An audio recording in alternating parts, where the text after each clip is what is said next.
بسم اللہ الرحمن الرحیم۔ السلام علیکم ناظرین، غسل کرنے کا صحیح طریقہ کیا ہے؟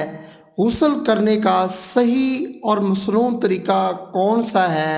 اس ویڈیو میں ہم ڈیٹیل سے بات کریں گے اور میں آپ کو بتاؤں گا کہ غسل میں لوگ زیادہ تر کون سی کامن مسٹیکس کرتے ہیں جن کی وجہ سے وہ ناپاک رہتے ہیں اور ان کا غسل نہیں ہوتا۔ غسل میں 3 چیزیں فرض ہیں، ان میں سے اگر ایک بھی رہ گئی تو آپ کا غسل نہیں ہوگا، آپ ناپاک رہیں گے۔ ویڈیو کو انت تک لازمی دیکھیے گا۔ ایسے افراد جو چینل پر نئے ہیں چینل کو سبسکرائب ضرور کر لیں اور بیل آئیکن پر بھی کلک کر دیں تاکہ نیو آنے والی ویڈیو آپ تک پہنچ سکے۔ غسل کا صحیح طریقہ کیا ہے جس پر تمام علماء کا اتفاق ہے اور جو اسلام میں ہے، جو ہمارے آقا ہمارے آخری نبی حضرت محمد صلی اللہ علیہ وسلم نے ہمیں بتلایا ہے، وہ میں آج اس ویڈیو میں آپ کو بتاؤں گا۔ غسل میں 3 چیزیں فرض ہیں، یہ یاد رکھیے گا۔ غسل میں 3 چیزیں فرض ہیں، ان کے بغیر غسل درست نہیں ہوتا۔ مطلب درست کا کہ غسل ہوتا ہی نہیں ہے، ان کے بغیر آدمی ناپاک رہتا ہے۔ اس طرح نمبر 1 پر کون سا ہے؟ اس طرح کلی کرنا کہ سارے منہ میں پانی پہنچ جائے، یعنی کہ کلی کو اچھی طرح کرنا، سارے منہ میں پانی پہنچ جائے۔ تو دوسرے نمبر پر کیا چیز فرض ہے؟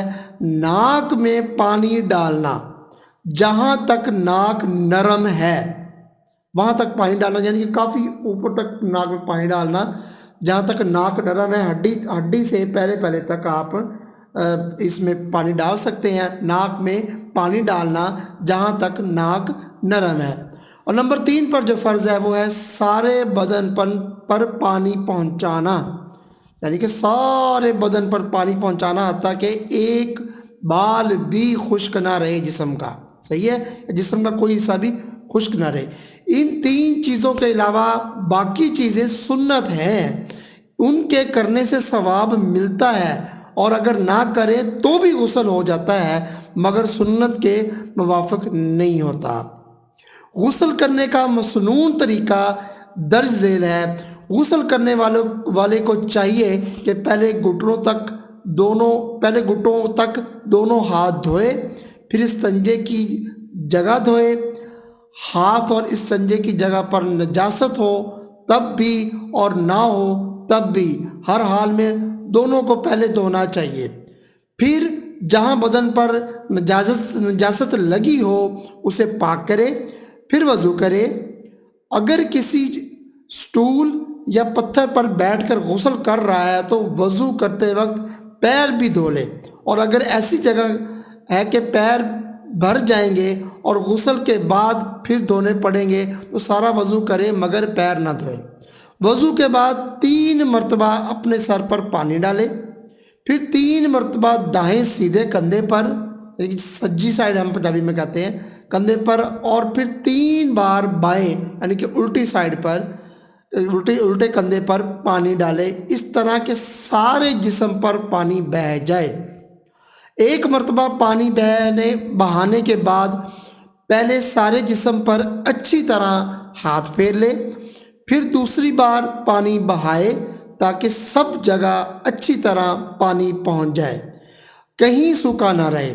پھر اس جگہ سے ہٹ کر پاک جگہ میں آ جائے، پیر دھوئے، اور اگر وضو کے وقت پیر دھو لیے ہوں تو اب دھونے کی حاجت نہیں۔ اس طرح غسل مکمل ہو جائے گا۔ مذکورہ بالا طریقہ کے علاوہ بھی چند باتیں ہیں جن کا غسل کرتے وقت خیال رکھنا چاہیے۔ غسل کرتے وقت قبلہ کی طرف منہ نہ کریں، پانی بہت زیادہ نہ پھینکے اور نہ بہت کم لے کہ اچھی طرح غسل نہ کر سکے۔ ایسی جگہ غسل کریں کہ اسے کوئی نہ دیکھے۔ غسل کرتے وقت باتیں نہ کرے۔ غسل کے بعد کپڑے سے اپنا بدن پونجھ لے۔ بدن ڈھکنے میں بہت جلدی کرے، یہاں تک کہ اگر وضو کرتے وقت پیر نہ دھوئے ہوں تو غسل کی جگہ سے ہٹ کر اپنا بدن ڈھکے، پھر دونوں پیر دھوئے۔ اگر تنہائی کی جگہ ہو جہاں کوئی نہ دیکھ پائے تو ننگے ہو کر نہانا بھی درست ہے، چاہے کھڑے ہو کر نہائے یا بیٹھ کر، لیکن بیٹھ کر نہانا بہتر ہے کیونکہ اس میں پردہ زیادہ ہے۔ اگر غسل کے بعد یاد آئے کہ ایسی جگہ یعنی کوئی بھی جسم کی جگہ سوکھی رہ گئی تھی تو پھر سے نہانا واجب نہیں ہے، بلکہ جہاں سوکھا رہ گیا تھا اسی جگہ کو دھو لے، لیکن فقط ہاتھ پھیر لینا کافی نہیں ہے، بلکہ تھوڑا پانی لے کر اس جگہ پر بہا لینا چاہیے۔ اور اگر کلی کرنا بھول گیا ہو تو اب کلی کر لے، اگر ناک میں پانی نہ ڈالا ہو بھول گیا ہو تو اب ڈال لے، غرض کہ جو چیز رہ گئی ہو اب اس کو کر لے، نئے سرے سے غسل کرنے کی ضرورت نہیں۔ سر کے سب بال بھگونا، ساری جڑوں میں پانی پہنچانا فرض ہے۔ اگر ایک بھی بال سوکھا رہ گیا یا ایک بال کی جڑ میں پانی نہیں پہنچا تو غسل نہیں ہوگا۔ بہت اہم مسئلہ کہ اگر آپ کا سر کا ایک بال بھی خشک رہ گیا اور بال کی اس جڑ میں پانی نہیں پہنچا تو غسل نہیں ہوگا۔ البتہ خواتین کے بال جو ہیں اگر کندھے ہوں تو بالوں کا بھگونا معاف ہے، لیکن سب جڑوں میں پانی پہنچانا فرض ہے۔ یعنی خواتین کے کندھوں کے نیچے بال ہیں، سب نہ بھی بھگو، مجبوری کی حالت میں تو خیر ہے لیکن بھگونا بہتر ہے، لیکن جو بالوں کی جڑوں میں پانی پہنچانا فرض ہے، اس کے بغیر خواتین کا بھی نہیں ہوگا غسل۔ ایک جڑ بھی سوکھی نہ رہنے پائے، اور اگر بغیر بال کھولے سب جڑوں میں پانی نہ پہنچ سکے تو بال کھول ڈالے اور بالوں کو بھی بھگو دے۔ انگوٹھی، چھلے وغیرہ بہتر ہے کہ اتار کر غسل کرے، البتہ اگر انگوٹھی چھلے پہنے ہوں تو انہیں خوب ہلائے، یعنی کہ آگے پیچھے کرے اور پانی یعنی وہاں تک پہنچائے انگلیوں میں جہاں تک چھلا یا انگلی پہنی ہوئی ہے، اور اس کو پہلے پیچھے کرے پھر وہاں پانی گرائے تاکہ پانی سوراخوں میں پہنچ جائے۔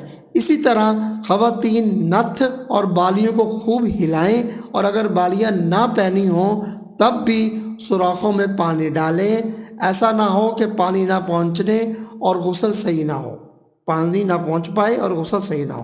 کان اور ناک میں بھی خیال کر کے پانی پہنچانا چاہیے، پانی نہ پہنچے گا تو غسل نہیں ہوگا۔ یہ تھی آج کی ویڈیو، اور غسل کا میں نے تفصیل سے آپ کو طریقہ صحیح بتا دیا ہے جو کہ ہمارے دین اسلام میں ہے، اور میں امید کرتا ہوں مردوں کو بھی اور عورتوں کو بھی اس کی اچھی طریقے سے سمجھ آ گئی ہوگی۔ مزید ایسی ویڈیوز دیکھنے کے لیے ہمارے چینل کو سبسکرائب کریں۔ اگر آپ کو ویڈیو اچھی لگی ہو تو ویڈیو کو لائک اور شیئر لازمی کیجیے گا۔ ملتے ہیں نیکسٹ ویڈیو میں، تب تک کے لیے اجازت دیجیے، اللہ حافظ۔